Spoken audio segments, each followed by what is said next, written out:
So let's share in reading of Scripture. Isaiah chapter 40, we're going to start in verse 27. Why do you say, O Jacob, and speak, O Israel?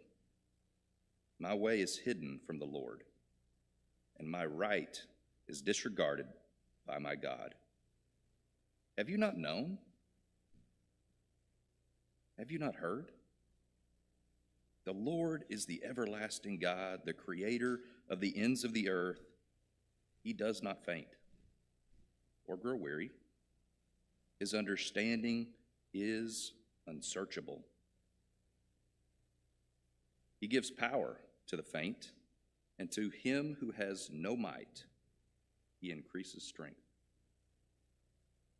Even youths shall faint and be weary, and young men shall fall exhausted. But they who hope, or those who wait for the Lord, shall renew their strength.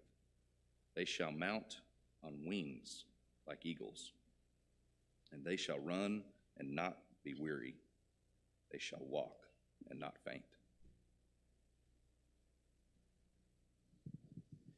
Teach me, Lord, to wait down on my knees till in your own good time you answer my pleas. Teach me not to rely on what others do, but to wait in prayer for an answer from you. Teach me, Lord, to wait while hearts are aflame. Let me humble my pride and call on your name. Keep my faith renewed, my eyes on thee. Let me be on this earth what you want me to be. They that wait upon the Lord shall renew their strength. They shall mount up with wings like eagles. They shall run and not be weary. They shall walk and not faint. Teach me, Lord, teach me, Lord, to wait.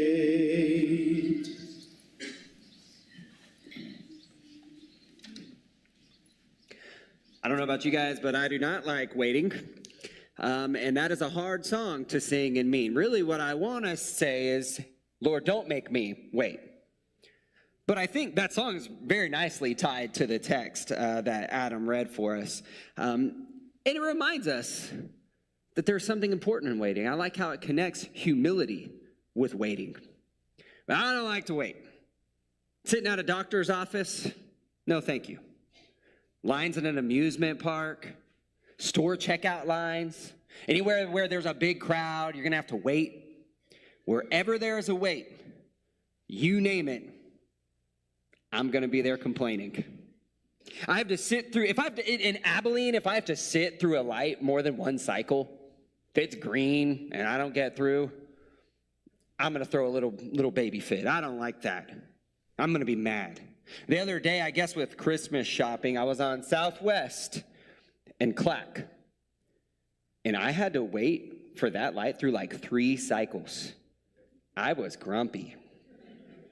You know, David Krause is the guy. Part of his job is to figure out how the lights and stuff in town work, which is actually a really cool job. And he really likes when you complain to him about these things. But why do we dislike waiting so much? What's the deal with that? I think part of it is our time is just really valuable, right? And we don't want to waste the little time we have. But I think there's also a sense of powerlessness We're at the mercy of someone or something else. I did some vast Google research, very scholarly, because I was wondering, how much time do we spend waiting? And so the average person, I've seen various things on this, the average person spends 6 months of their lives waiting in line. What were you doing June 15th? Imagine all that time since June 15th, waiting in line.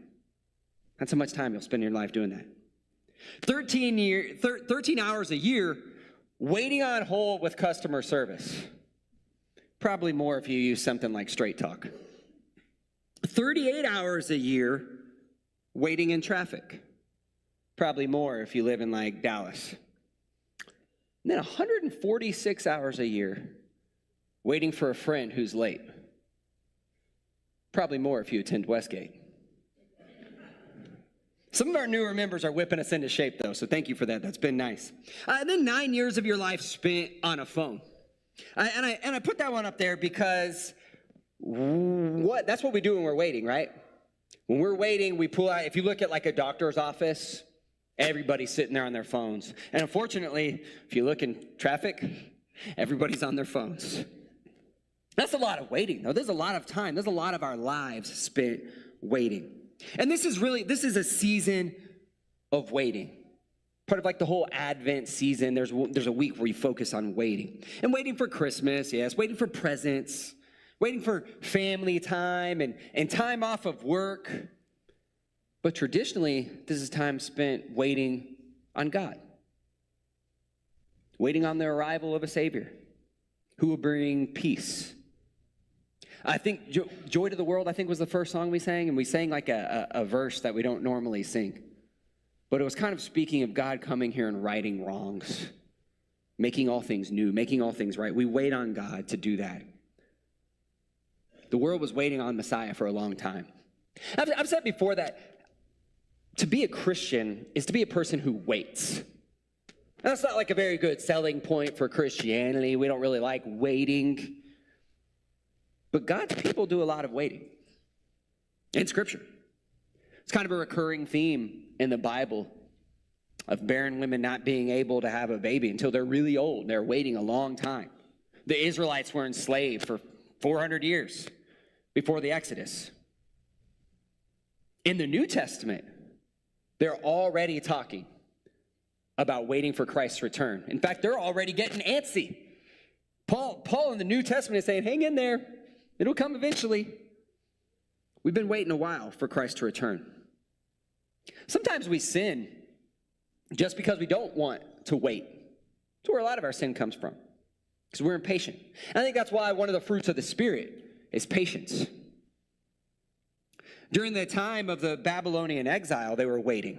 And that's really our passage in Isaiah that Adam read. That's what that's about. It's about waiting during the exile. Maybe they were waiting in a time when they really almost lost all hope. They were barely even waiting anymore. They were ready to give up. They've been torn away from their land, torn away from the temple, which meant they were torn away from their God. And it was easy during that time to lose all hope. And so the text this morning is a reminder that even when it feels like God's not present, He's still there. Even when it feels like God doesn't care, He's still there working. If you look at their history, if you look at Israel's history in the Old Testament, they really always struggled with idolatry.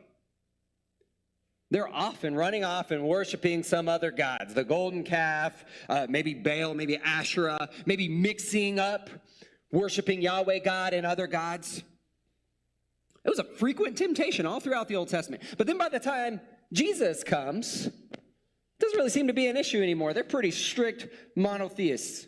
They got some other issues, but worshiping other gods isn't part of it. What changed? What finally fixed that issue? It's the Babylonian captivity. The Babylonian captivity is what finally straightened them out. This 70-ish years separated away. Gave them a lot of time to think. rethink their ways, feeling that separation from God. And that brought them back to reestablish their kingdom and their faith in a new, profound way. So that hiatus in Babylon, that period of wondering where God's at, that period of waiting, as painful as it was, ended up being very good for the future of Israel, for full, proper worship of Yahweh God.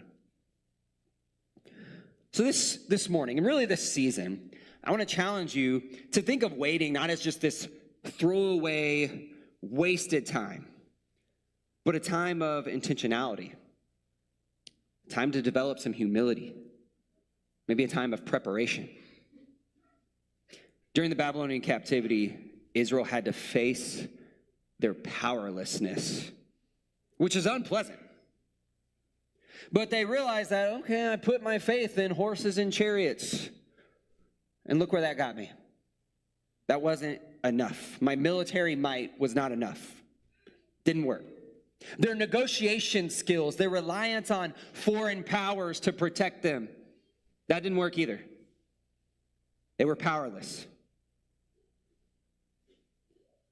Waiting reminds us of our powerlessness, and sometimes that's why we don't like it. I can't make this light change. There's nothing I can do about that traffic light. I just have to sit there. I can't just time travel to Christmas. We got a few days. And maybe there's a few things you can do when you're waiting. Like if you're in a line at the grocery store and you look around, maybe there's a shorter line. Or maybe if you're stuck in traffic, the lane next to you is moving a little faster, you might switch over. Anybody line switchers in there? How many of you are like, I'm not doing that, I'm switching lines? Somewhere I've just committed. I've said, nope, I'm never switching lines, because every time I do it backfires. Every time I move, the line I was in seems to be going faster. There's few things we can do. There's few ways we have any power when we're waiting.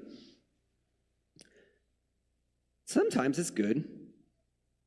It forces you to wait. It forces you to acknowledge your powerlessness and to just be at the mercy of that slow person in front of you, at the mercy of that traffic light, maybe at the mercy of God. You're powerless to move things forward. But sometimes it's good to remember and realize that no matter how much power or influence I have, because we are people of power, we are people who have influence. But there are many things outside of that power. In many ways, I am helpless before God. I'm helpless before others. In many ways, I realize I am small and insignificant. And that can sound bad, but I think I can also realize I'm small and insignificant in a good way. In a way that humbles me and fills me with awe of a powerful God. It reminds me that if I have any strength or any power or any goodness, it comes from the Lord. Now, I can't do this in every annoying situation, but it is nice when I can just say, there is nothing I can do to speed up this wait time. It is totally outside of my power. I cannot speed up this traffic jam. I am stuck here waiting. Sometimes if I can just accept that, if I can just accept my powerlessness, I can actually relax. And it's a little freeing. Being powerless sometimes can be freeing and not scary when you live out these verses like this one in Isaiah. When you realize, I have an everlasting God who doesn't fade, who doesn't grow weary. He's in charge. I can relax and I can trust in him to do the right thing, to take care of me. So sometimes waiting, you can almost think of it, you can almost embrace it as a spiritual practice to remind you of your powerlessness and of your reliance on God. I think waiting is also, you can think of it as a spiritual practice because it forces you to slow down. How many of you feel like this is a pretty busy and stressful season? Like I'm worn out. I need a nap. I gotta shop. I gotta prepare the house. I gotta do decorations. I gotta make extra money to cover all the things. It's a stressful time of year. And my response to busyness is more busyness. My response to busyness is, well, I need to be very efficient and I need to be very productive at all times.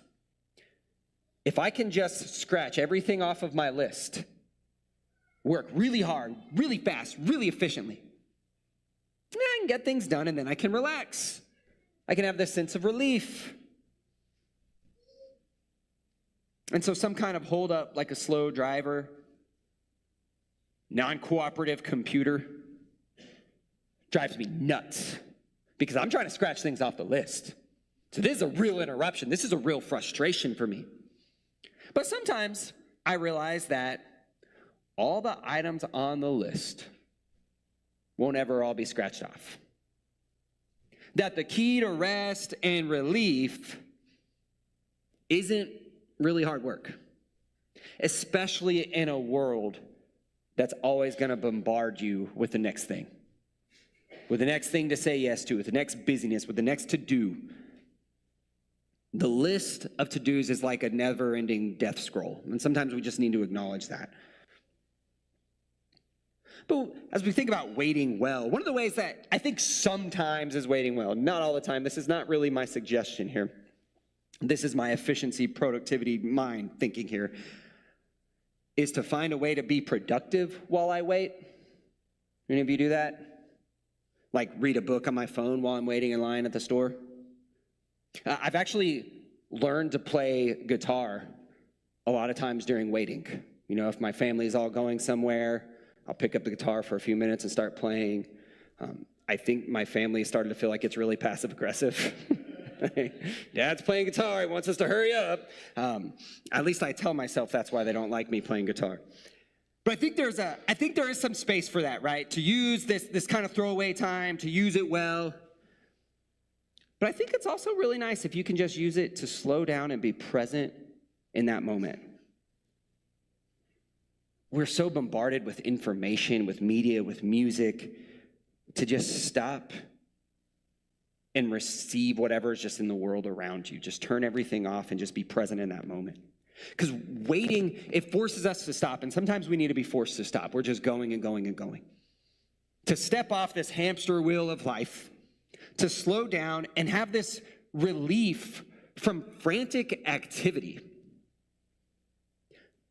Sometimes when I'm in a good headspace, I can get mad in a traffic line and then just accept it, embrace it, turn off the music, sit in a quiet moment and accept my powerlessness. If I can accept that there's nothing I can do here, I can just, rather than be mad, I can just be in the moment and embrace it for what it is. I had a bank teller the other day taking forever. And it was nice to just be present to the world for a moment. I rolled down my windows, I looked around, noticed some things I wouldn't normally notice, read some things I wouldn't normally read. And I realized that rush makes me miss so much of the world. So much is going by that I'm not even getting to see. The other day, I was waiting in a line at the grocery store, and I refused to take out my phone. And I ended up talking to a person. Yeah, that's it. That's the end of the story. That's a big deal. We don't do that very often. But some work and checklists, they can be done in a rush, but a lot of things you just can't rush, right? You can't rush time with friends. All right, we got 30 minutes. Let's talk about life. What's going on in your life right now? It wouldn't be very helpful. Wouldn't be productive. If you rush reading, you miss so much. There's a professor, a Bible professor at ACU, who is infamous for his first class. The first part of the first assignment in his first class is you learn how to speed read. And you know what that means. It's going to be a lot of reading assignments, so you better figure this out quick. And I never got very good at it. But even in that speed reading quick course, it says you're going to get like 80% of the material if you do this really well.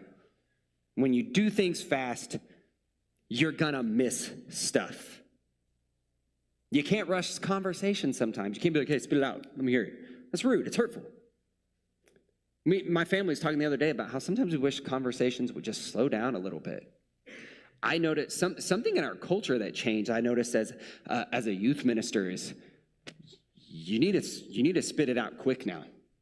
If you don't talk fast and efficient, you're going to be interrupted and people are going to quit listening.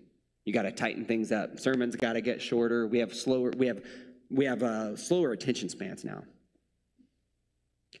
But I think sometimes we need to think of waiting almost as little forced Sabbaths to slow us down, to take in the world in the moment for just a minute. Because the faster we go, the less we become. So I want to challenge you this season to embrace waiting as a way to build perseverance and humility, and to disconnect from busyness and be more present to the world and the people around you. Maybe it's in the waiting that you will even notice some things God is doing that you've missed. I think that's very possible, to miss what God is doing because we are in a rush. But our text this morning, it's not about waiting on these little annoyances that I've been talking about, technology or slow people or long lines. It's about waiting for God. And sometimes we can wait on God not very well. We can do not a very good job of that. We can doubt if he's even there, if he even cares. We can start wondering, is he present? Does God have the power to do this thing that I really want him to do? There's some faithless ways to wait on God. We can wait on God with this anxiety. Is he really going to deliver? I don't even know. Have you ever waited with anxiety? Waiting, not really knowing if what you're waiting for is going to come? That's waiting with anxiety. That's no fun. There's been times, again, these places with huge crowds, like amusement parks, like Disney World. You show up and there's so many people. There's so many lines. You don't even know what the line's for. And you get in a line and I'm like, I don't know if this is waiting to buy tickets. I don't know if this is for the bathroom. I don't know if this is to get in. And so I get in that line thinking I hope I'm in the right place because I don't want to wait for an hour and then realize this isn't what I was waiting for. That's tough. And so that's me waiting in anxiety. I'm in the line. I hope I'm in the wrong line. I hope I'm in the right line. I hope this gets me to where I need to go. Over Thanksgiving break, my family went to the Grand Canyon. We went to Sedona, and it was slammed. There was people everywhere. And I remember at one time in one line, I don't even remember where it was. I don't remember what the line was. But I see this group of guys get in the line. It's like 4 dudes. And one of the guys says, "What's this line for?" And then the guy in charge says, "I don't know, but everyone's here. It's probably worth it." And I was like, "Are you serious, man? This might be the line for the bathroom. You haven't even looked around to see how long the line is. Hey guys, you should fire your friend. He shouldn't be in charge here." Okay, I didn't say all that. I just quietly judged him like a good Christian, okay? But that's just wild to me. I need to know how long I'm waiting. I need to know what I'm waiting for. But this passage reminds us, just like history does, God is powerful and present. And when you wait on God, you're waiting in the right line. You are in the right place. Even when you think that, even when it doesn't make sense, even when what God's doing, it doesn't make sense. That's another thing it says in this passage. It says, his understanding is unsearchable. His ways are higher than ours. And oftentimes we can look back and we can see that God knew what he was doing. I was in the right line. But waiting on God can be really hard, right? It can be a lot harder than waiting on some of these little annoyances I've been talking about. Some of you are waiting on God for answers. Answers on some pain in life, answers on maybe some medical issues. I always hate that whenever you have this medical issue or someone in your family has this medical issue and you're having to wait for the doctors, having to wait to see what's going on. Maybe some of you are waiting on him to heal your marriage, waiting on him to fix a family issue, waiting on him to reveal himself to you in a way that revives your faith. Maybe your faith has taken a slump. We are people who wait. There are people who are waiting on God with you. I want you to know that you're not alone in the wait. But the verse this morning, it tells us it's worth the wait. God is in control. He knows what he's doing. You pick the right line, and eventually you're going to get there. For all of you, I hope you get what you're waiting for. I hope you are passionately pursuing him as you wait. But you may find something else in the waiting. Like Paul learned, you may find that his grace for you is sufficient. You may learn what you really need in the difficult process of waiting.